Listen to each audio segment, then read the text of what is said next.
El 70% de la gente encuestada quiere una persona nueva. ¿Pero nueva y joven o nueva? Creo que hay un sector grande, muy grande, de gente que tiene menos de 45, menos de 40 años, que no se siente representada actualmente en la política. Veo que la oferta que existe en el país, lamentablemente, está hegemonizada por partidos que han gobernado con los personajes muy nefastos de los últimos años, ¿no? Mismo presidente Gelila, presidente Boluarte, etc. Creo que Alianza para el Progreso y Acuña son el cáncer de la política peruana, lo he dicho, y particularmente el norte del país. ¿Qué pasó contigo cuando se murió Alan García?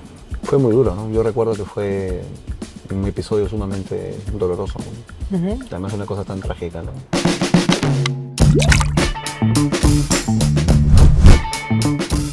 Bienvenidos a los desayunos electorales de Perú 21. Esta vez estamos con el candidato aprista, Enrique Quique Valderrama, en Limaná, que nos invita a este desayuno, y con eso vamos a poder conversar con Quique Valderrama.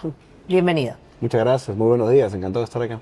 Gracias por acompañarnos y cuéntanos cómo va la campaña después de haber ganado estas elecciones internas del APRA, sorprendiendo además con un margen importante frente a otros candidatos. Bueno, construyendo definitivamente la unidad del partido, desplazándome por todo el país. He estado en Piura, en la sierra de Piura, en Huancabamba, prometiendo que vamos a construir la carretera Canchaca-Huancabamba, en Lambayeque, prometiendo los 2 hospitales que hacen falta ahí, el tema de Eten, en La Libertad también, hablando de la solución del asunto de Patás, de la extorsión, el sicariato. También en Arequipa, hablando de Corío, en Cusco, del tema energético, y próximamente estamos yendo también a las zonas altas de Cusco, y estoy yendo al Brain también. Creo que hay que tratar de peinar en estos 60 y tantos días que quedan la mayor cantidad de lugares de todo el país. Candidato joven, el más joven de toda la lista de candidatos enorme que tenemos, 38 años.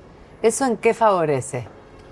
Creo que el APRA tomó sabiamente, me refiero a la militancia, tomó la oportunidad que se presentaba, que era responder a la expectativa ciudadana que quería un cambio. El 70% de la gente encuestada quiere una persona nueva.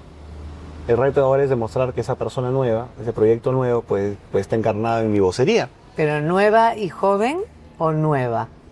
Yo creo que se asocia también a un cambio necesario en la edad. Creo que hay un sector grande, muy grande, de gente que tiene menos de 45, menos de 40 años, que no se siente representada actualmente en la política.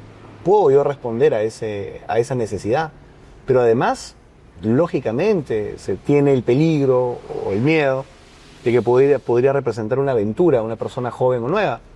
Porque yo tengo la experiencia de Alan García en su primer gobierno podría hacer que la gente haga ese paralelo, ¿no? De juventud, inexperiencia. Es un razonamiento, digamos, tentador en todo caso, pero que no es exacto por lo siguiente. Era la primera vez de un líder joven en un partido con 50 años de historia, pero mayormente perseguido, fuera de la ley, sin experiencia de gobierno. Esta no sería la primera vez de Enrique Valderrama, sino sería la tercera vez del APRA. Creo que hay una diferencia ahí. Tengo una institución con 100 años de historia, con 2 experiencias de gobierno, con técnicos, con intelectuales, y podemos tener sin duda las respuestas que el país necesita hoy día en el caso de la seguridad ciudadana y el crecimiento económico. Pero también viene de un APRA que está desgastado, que ha peleado otra vez su inscripción, que tiene una popularidad muy bajita ahora, a diferencia de lo que tenía Alan en su momento. De acuerdo, como todos los partidos casi, lamentablemente hoy día, en donde no pasan, digamos, del punto de vista del símbolo del 6%. Digamos, estamos en una correlación de debilidades en todo caso, y el APRA quiere salir de ese esquema, planteando una agenda social, representando sectores concretos, la juventud, las mujeres, el tema de los productores del campo, los pescadores artesanales, los transportistas. Estoy reuniéndome con gremios tratando de representarlos, las rondas campesinas también, sin duda. Y si nosotros representamos ese gran frente social, yo creo que podemos tener una atracción electoral interesante. Porque, claro, lo importante ahora en todo caso para el APRA es mantener la valla, ¿no?, electoral, es decir, por lo menos pasar la valla electoral para mantener la inscripción. Yo me inscribí como precandidato a la interna del partido pensando en pasar la segunda vuelta y ganar la elección, y sigo pensando en eso. ¿Por qué? Porque veo que la oferta que existe en el país, lamentablemente, está hegemonizada por partidos que han gobernado con los personajes muy nefastos de los últimos años, ¿no? Mismo presidente Gelila, presidente Boluarte, etcétera, creo que hay un desgaste natural de los partidos que han estado en el Congreso. Acuña, el Fuerza Popular, el partido de Sarrón también, lógicamente. Y creo que la población sobre esos partidos sí puede querer un cambio. Sería entonces, a tu modo de ver, una ventaja el no haber estado en el Congreso. Sin duda. Que acaba de, Sin duda. que va a terminar. Sin duda. Y además porque hemos hecho una posición importante, por lo menos a nivel de vocería personal que he tenido como miembro de la Comisión Política Nacional del partido, siempre oponiéndome a los exabruptos o a los errores o incluso a los temas que podrían catalogarse como penalmente sensibles respecto a la presidenta Boluarte. El tema del Waiki, el asunto de los Rolex, las cirugías, el hermano, en fin, el rosario que ha tenido Boluarte, que fue sostenida por Acuña y por Fuerza Popular. Y lo del presidente Gerí, lógicamente, que he salido, creo, de manera pública y clara, a decir que si nos indignamos por el tema de la Zarratea y de la gorra de Castillo, creo que la capucha y los lentes oscuros de Gerí a la medianoche reuniéndose con empresarios chinos no es diferente, ¿no? ¿Ha habido algún pronunciamiento por parte del partido a partir de lo que ha sucedido con Gerí y con esas reuniones? El partido es un partido institucional y durante el periodo de elecciones la línea política del partido la expresa el candidato presidencial. Por lo tanto, la posición del APRA sobre el tema de Gerí pasa por su salida, porque definitivamente eso lo expresa. Que sea vacado. Quien hoy día encarna lógicamente la candidatura presidencial y he sido respaldado en múltiples declaraciones por candidatos a las diferentes cámaras, ¿no? Pero por declaraciones y no por un comunicado del partido. Lo que pasa es que mientras está la campaña política, las acciones políticas de los órganos del partido se concentran detrás de la campaña. Por lo tanto, la voz del APRA hasta el 12 de abril es el candidato presidencial. Entonces, lo que quiere el candidato presidencial, Quique Valderrama, lo plantea con, evidentemente, el consejo de la comisión política, de los candidatos, pero la vocería cae en el candidato presidencial. Pero, ¿cuál es el mensaje final? Sobre que el tema renuncie, de que sea que debe ser removido, definitivamente. Removido. Sí, claro. No creo que tenga la dignidad de renunciar, ¿no? Difícilmente. Ahora, volviendo a la valla electoral, si no pasa la valla electoral, Quique Valderrama va a tener una responsabilidad sobre eso, sobre la dificultad para inscribir nuevamente el partido. No tendremos la gloria de haber pasado a segunda vuelta, yo prefiero pensarlo así también. Sí, ese es en el caso positivo. ¿Y en el caso negativo va a tomar la responsabilidad? Yo asumo esa responsabilidad, lógicamente. Asumo la responsabilidad de conducir un proceso político que puede ser exitoso, definitivamente, y tengo fe en que sea exitoso. Y si no lo es, lógicamente, también tendré gran responsabilidad de eso, junto con, definitivamente, los líderes del partido y los dirigentes y los candidatos. ¿Cómo está esa relación después de las elecciones internas que tuvieron? Yo hablé con Velázquez Gesquén días después de que hubieras ganado y me decía que no habían tenido comunicación, que no se habían llamado por teléfono, ni siquiera para una felicitación. ¿Cómo está ahora esa situación, esa relación? Eso ya no tiene sentido, digamos, analizarlo pasado tantos días, ¿no? No, pero han conversado, están hablando de la campaña juntos. Seguramente en el mitin de la fraternidad apareceremos todos juntos, ¿no? Todavía no han hablado. Lo que pasa es que los modales democráticos dictan que quien gana recibe la felicitación de quien no gana. Pero definitivamente esa etapa ha pasado y estaremos juntos. Pero no ha recibido la felicitación todavía. Sí, ya no es necesario a estas alturas, ¿no? Pero no la ha recibido. Bueno, no, ya no es necesario. ¿No? Ni de parte de Carla García. Sí, me reunió con ella, he tomado un café, yo mismo la he convocado a conversar. Tengo una buena relación con ella, me cae bien. Con Del Castillo también nos hemos sentado a conversar, ¿no? ¿Y cómo están los ánimos justamente para trabajar los antiguos militantes o los más conocidos o los que reconoce todavía la población con los nuevos, con esta juventud que ha llegado? Yo creo que hay una buena sinergia. Creo que estamos teniendo una posición que voy viendo en el espectro político, por lo menos, bastante concertada. Jugamos de memoria prácticamente, digamos, porque todos somos apristas de formación. Sí creo que hay que tener algunos acentos ahora. Y los acentos ahora tienen que ver con el tema social que estoy poniendo sobre el centro del debate. Creo que el APRA tiene que reafirmar su posición de izquierda democrática en el país, que es un asunto que... Izquierda democrática. Sí, claro. Históricamente el APRA, según Aida de la Torre, según el propio Alan García, es un partido de izquierda democrática. Quiere el cambio social en el marco de la apertura comercial, etcétera, de las libertades empresariales. Pero tenemos que orientarnos a resolver los grandes problemas populares del país. El abandono del agro, el abandono de los sectores relacionados al comercio, las MIPES, por ejemplo, que han sido abandonadas en el país, el tema del costo de los medicamentos, el tema del costo del crédito financiero, Esa agenda social que siento que los sectores liberales o de derecha no hablan. Y lógicamente con un planteamiento técnico para resolverlos, a diferencia de la izquierda marxista radical, ¿no? La izquierda democrática, claro, esa es la que quiere reivindicar, pero en algún momento justamente el APRA cambió, ¿no? Viró hacia la derecha y se habló incluso de fujiaprismo. Y ahí es donde estaba la crítica más fuerte de Quique Valderrama. Es una cosa que creo que en el fondo fue un tema de percepción por algunos errores tácticos que se cometieron, digamos, durante el ejercicio parlamentario, sobre todo, en 2016 o 2019. Participar en la mesa directiva, por ejemplo, con una mayoría fujimorista que no necesitaba más número como para tener el control de la mesa directiva, no creo que fuera lo mejor. Pero en todo caso, yo considero que ahora eso ha pesado para la decisión de la militancia de una voz que pueda de una u otra manera profundizar nuestra posición histórica, que es la que yo planteo, una posición de cambio, orientado a las mayorías populares y sobre todo en un mensaje que quiero dirigir permanentemente desde ahora en adelante. Me he dedicado a reactivar el partido en estas semanas, pero ahora mi mensaje va a ser fundamentalmente para la gente joven. Quiero dirigirme a la gente joven porque creo que son los que menos decidido tienen su voto, los que más, en todo caso, apáticos están de las decisiones políticas y del debate público, ¿no? Regreso a los orígenes. Sí, exactamente. Volver al esfuerzo del origen, le decían. Por eso hablo de Aya de la Torre, la vigencia del pensamiento de Aya de la Torre, la izquierda democrática. ¿Qué pensaría Aya de la Torre de lo que le ha pasado al APRA hasta ahora? Yo creo que ha habido algunas cosas que hemos dejado de hacer. Difundir, por ejemplo, en el espacio universitario algunas ideas importantes. Creo que de todas maneras ha tenido un efecto. Dejar de una u otra manera de actualizar nuestra defensa de banderas populares también. Pero Aya de la Torre no se quedaría nunca en la lamentación, estaría actuando, estaría haciendo, estaría organizando, estaría convocando gente. Creo que eso es lo que toca hacer ahora, ¿no? Por eso le digo que una de las cosas que me he puesto como misión en esta campaña es articular un gran frente social, con el APRA como eje de ese frente social, convocando a los maestros, convocando a los jóvenes, convocando a los productores del campo, convocando a los transportistas a quienes asesinan diariamente, convocando a mucha gente joven, popular, que a veces ni siquiera termina la secundaria. O de un día no tiene incluso para poder alimentar a sus hijos que tienen a los 16 o 17 años. Yo creo que esas realidades no está viendo la política formal y yo quiero de una u otra manera ser la voz de ese Perú popular.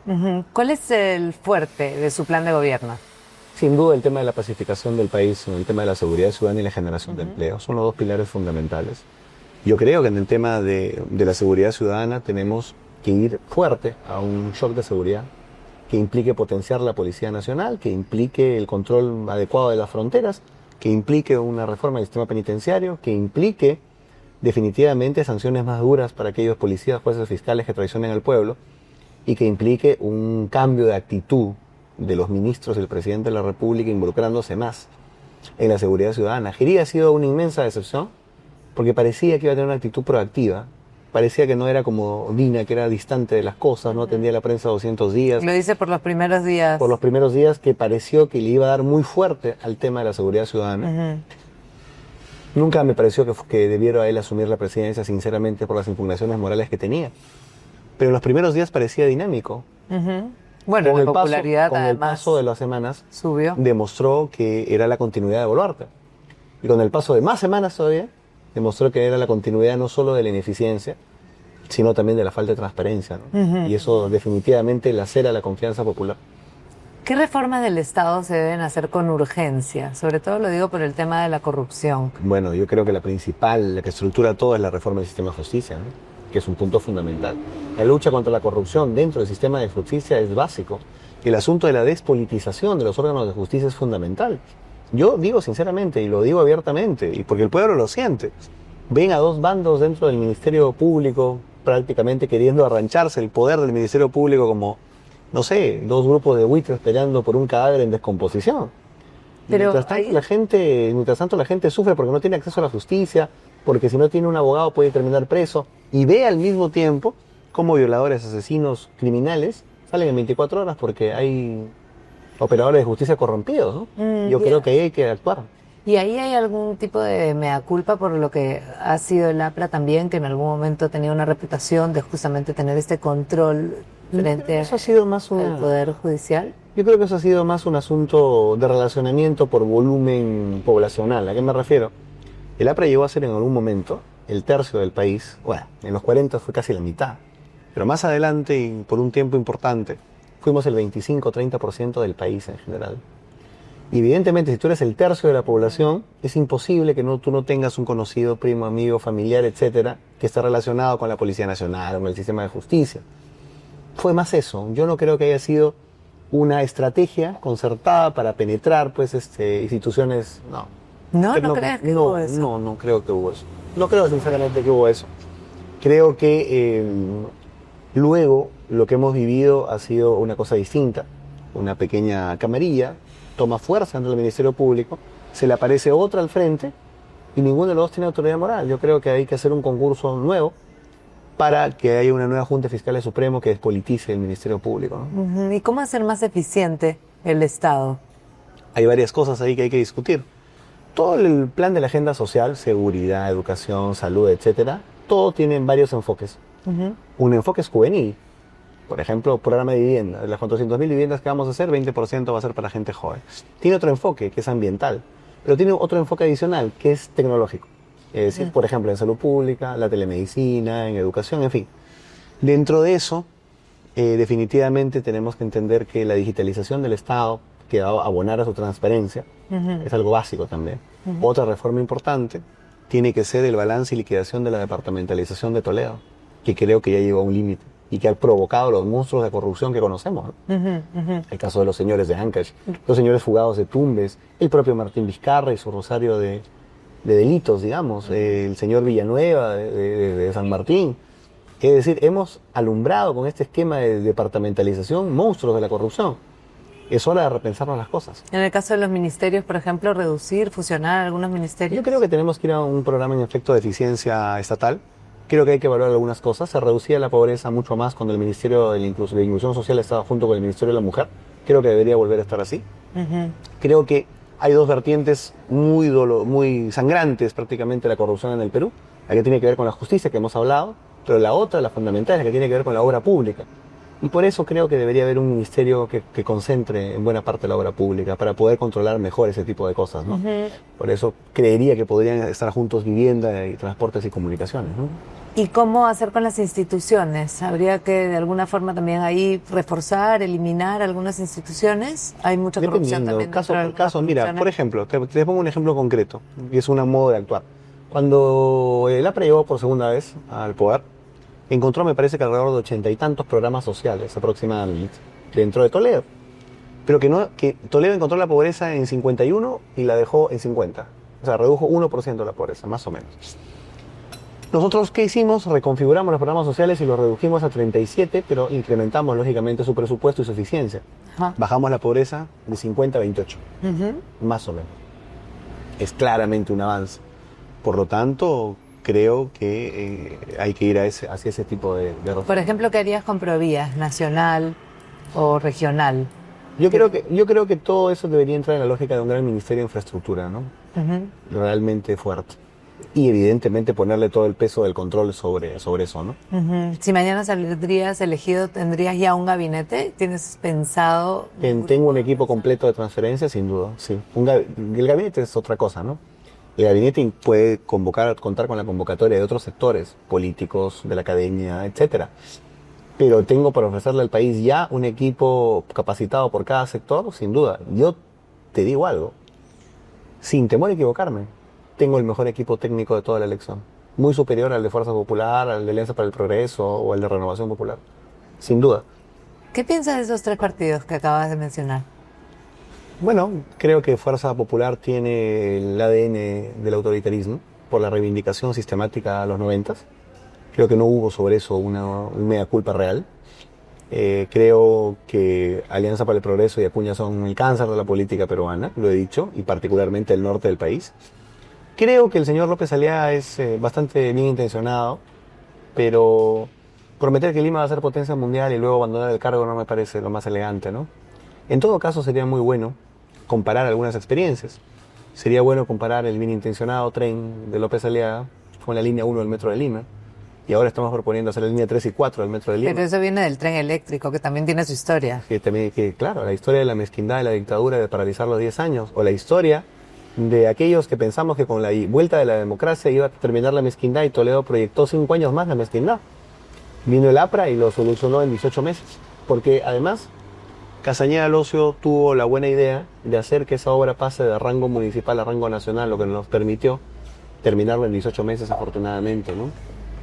Hay críticas sobre la lista que se ha hecho para el Congreso y para, bueno, tanto diputados como senadores. ¿Qué ha pasado con eso? Ustedes dijeron que tenían estas elecciones internas muy bien hechas, democráticas, pero luego están apareciendo nombres que no fueron elegidos en esas elecciones. No, las reglas estaban bastante claras. Hubo una convocatoria que decidía sobre la inmensa mayoría de la lista, pero había un espacio reservado por la ley y el estatuto del 20% de designación directa. Eso ha sido así. Se plantearon interpretaciones en otro sentido diferente, Parlamento Andino, Senado Nacional, diputados de Lima, y la autoridad electoral nos ha dado la razón en las 3 instancias. Sí. El Senado se inscribió, pero justamente el Parlamento Andino se inscribió y diputados se inscribió. Es decir, todo ha sido de acuerdo a la ley y el estatuto. Sí, pero también hay cierta molestia de parte de los militantes. Molestias porque pueden ellos haber por decisiones políticas. Elegido a algunos. La decisión y política. Han rechazado a otros los que han sido electos se han respetado. Lógicamente. Los que no han sido electos están entrando por el 20%. Pero son invitados. Y son casos bastante aislados, ¿no? Pero eso estaba molestando también a la militancia. Bueno, ¿No plantearon, digamos, algún tipo de impugnación de orden legal. Y creo que la autoridad electoral ha sido bastante clara, ¿no? Si no, no hubieran admitido las listas. Así que todo ha sido de acuerdo al estatuto y a la ley vigente, ¿no? El partido ahora tiene que unirse alrededor de sus listas inscritas. ¿Pero qué piensa de ese fastidio que ha dado a algunos militantes? Lo respeto, pero estamos en otra etapa, ¿eh? ¿Cuál es esta etapa? La etapa de la unidad del partido para encarar la campaña y tener un resultado victorioso el 12 de abril, sin duda. Ya, pero si estas personas tienen la molestia seguro sobre que todos eso. van a hacer campaña. Yo no veo a nadie que no haga campaña. ¿Cómo está siendo recibido en el norte el APRA después de tanto tiempo? Sumamente bien, sobre todo porque lamentablemente digo, ha sido muy maltratado el norte del país en los últimos años, ¿eh? Creo que la gestión de Acuña ha sido nefasta. Creo que los grandes problemas de inseguridad del país son responsabilidad de Acuña. Él ha gobernado, ha sido gobernador regional, es renunciante para ser candidato a la presidencia. Y definitivamente tenemos que la libertad es la región más violenta. Tenemos el tema de patás activo, tenemos las extorsiones del sicariato. El señor se va 100 días a visitar sus mansiones de España o a hacer negocios en Emiratos Árabes.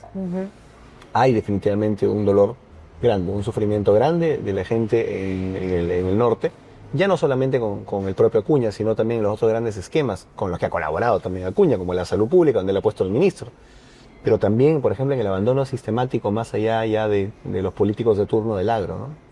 que tenemos que definitivamente recuperar, o los derechos laborales asociados también al tema de la exportación. Yo soy un convencido que tenemos que seguir colocando productos bandera en la vitrina del mundo, que tenemos que seguir apoyando que el sector de la agroindustria se potencia. Pero yo creo que al mismo tiempo, como han crecido, también los jornales debieron haber aumentado. Y creo que eso no ha pasado. Y los derechos sociales. Por lo tanto, el APRA siempre va a mediar en un entendimiento entre los trabajadores y el capital, ¿no? Un país tan difícil como el nuestro, en una situación como la que tenemos ahora tan complicada, ¿puede ser manejado por Quique Valderrama? Sin duda.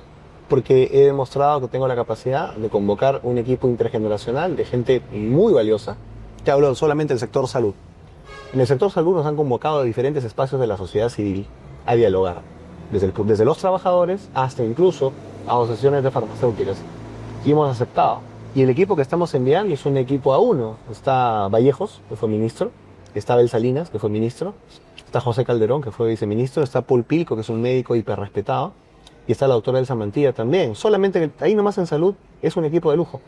En los temas de reforma económica e impulso económico tenemos la asesoría de Lucho Carranza, con el que conversamos muchas de nuestras propuestas. Las hemos hablado con él.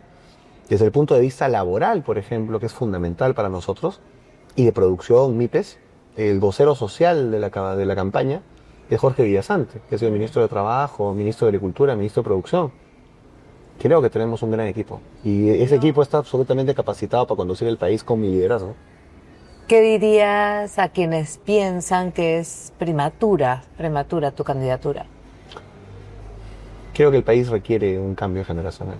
Creo que el país requiere que la voz de millones de gentes jóvenes pueda ser escuchada. Y yo creo que puedo ser el mejor instrumento respecto a los demás para que esas voces jóvenes sean escuchadas. No creo que tenga la misma capacidad para llegar a la juventud por un tema de edad, y por un tema de extracción popular, como es mi caso también, otros candidatos en lisa. Lo dudo mucho, lo dudo mucho.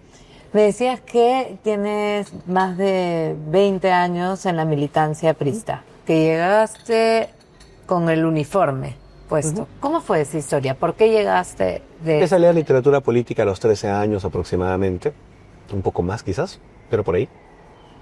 Y luego llegué... ¿Quién te ayudó? Tenía una biblioteca muy bien surtida en casa. ¿Quién tenía esa biblioteca? ¿Quién era el abuelo le había comprado una gran biblioteca a mi papá. Mi abuelo fue un chofer, digamos, de tráiler, comerciante. Era muy inteligente, pero no leía tanto, digamos, ¿no? Pero era muy inteligente.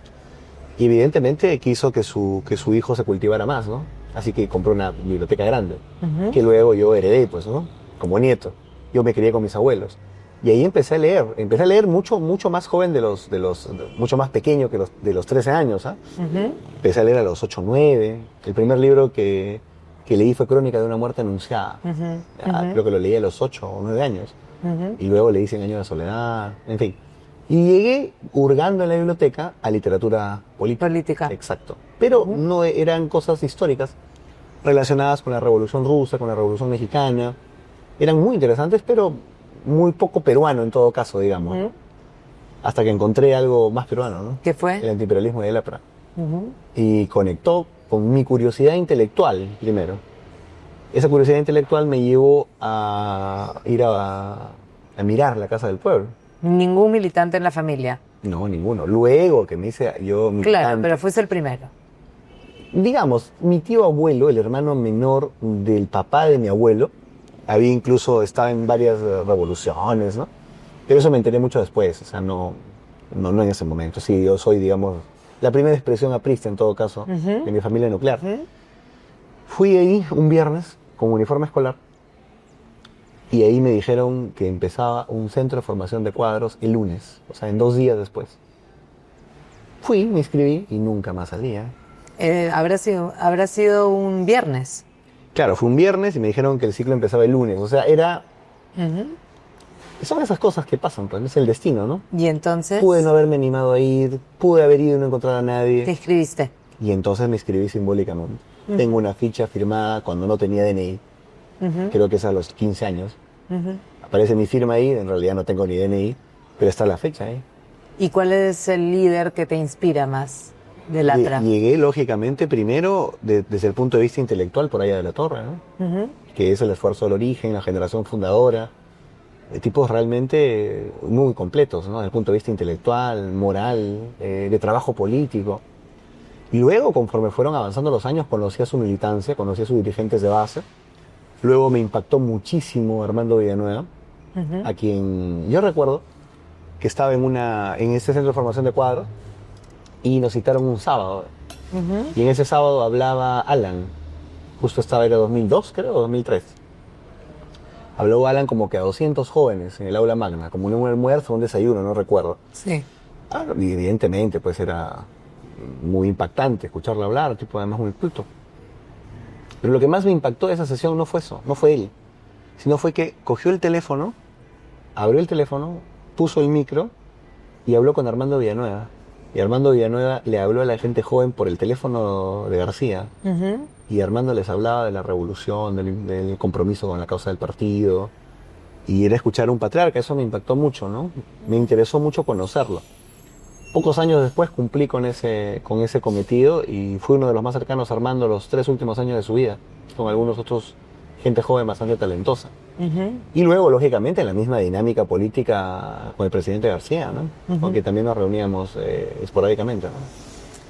¿La última vez que lo viste fue una conversación cercana o en grupo? No, yo tenía una relación cercana con él, claro, por supuesto. Creo que mi generación del partido es la última que ha tenido este tipo de acercamiento con él. Nos reuníamos periódicamente, sí.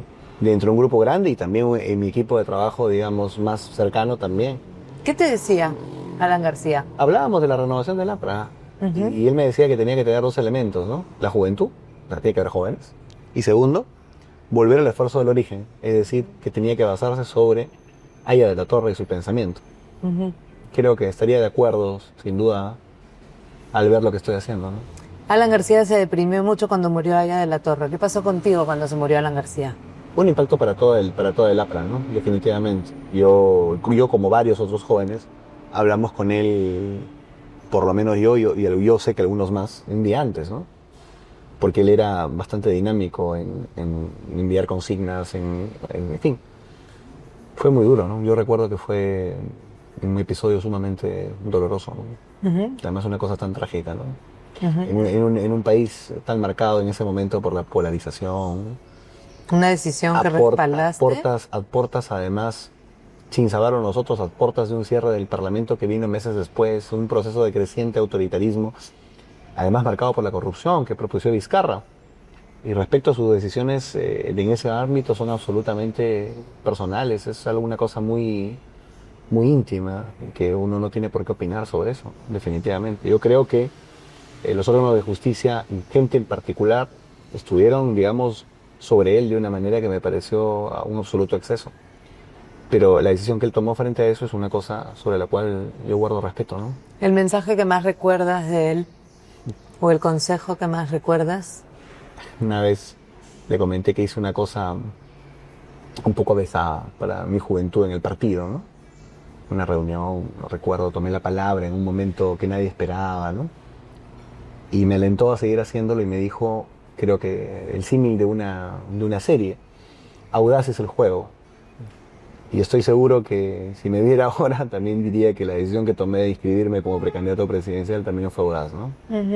¿Crees que Alan García tuvo errores al final con esto que te comentaba sobre el fujiaprismo, en el sentido en que priorizó su agenda personal y esta persecución que finalmente lo lleva a tomar esa decisión? Él no estuvo en la célula parlamentaria, ¿no? Y hasta donde yo recuerdo, porque eso lo hablé con él, él no estuvo de acuerdo con que el APRA estuviera en la mesa directiva del Congreso del 2016 o 2019. ¿No crees que él estaba...? No, yo lo hablé con él. 2 veces me dijo que él no estaba de acuerdo con que el APRA participe en la mesa directiva de ese Congreso. ¿Y el APRA entonces estaba haciendo las cosas sin consultarlas con Alan García? No sé si en ese momento él estaba tan coordinado o no. Yo te digo lo que yo sé. No podría juzgar si estaba o no estaba, les recomendó o no recomendó. Te digo lo que yo escuché directamente. No me parece pertinente, fueron sus palabras, que se participe en esa mesa directiva. Entonces eras un poco crítico a esa vieja guardia, pero no a Alan García. No diría vieja guardia, suena mal. Luego bueno, decir el candidato del APRA. Pero así es conocida, entiendo que quieras hacer la mis diferencia. afectuosos compañeros, yo los respeto, ¿no? Más vale, claro. Obvio. Entonces, pero habían críticas en ese momento hacia ellos sí, y hacia Alan, ¿no? Las he hecho públicas incluso. O sea, yo he escrito en diferentes portales mi crítica respecto a ese entendimiento en la mesa directiva. Sí, claro. Está puesto por escrito, o sea, ni siquiera lo podría negar tampoco, si quisiera. Pero queda limpio Alan García en esas Yo decisiones. no creo que participó en ese entendimiento parlamentario, ¿no? Además, mi relación con él se hubiera deteriorado si hubiera hecho esas críticas públicas y él estuviera dentro de ese esquema, ¿no? No pasó eso. Bueno, hasta aquí entonces nuestra entrevista. Vamos a ver si en otro momento tenemos la oportunidad de volver a juntarnos. Encantado, cuando quieran. Agradecemos, por supuesto, a Limaná por este desayuno electoral. Mucha suerte. Muchas gracias, muy amable. ¿Algún último mensaje antes? Sí, dirigirme fundamentalmente a la gente joven. Cual sea el partido, involúcrense en política y dentro de eso evalúen el ejemplo de Haya de la Torre y vean si pueden sumarse al APRA para poder construir un país con justicia social. Muchas gracias. Muy bien, muchas gracias a todos ustedes y gracias por supuesto a Limaná por este desayuno electoral. Nos vemos pronto.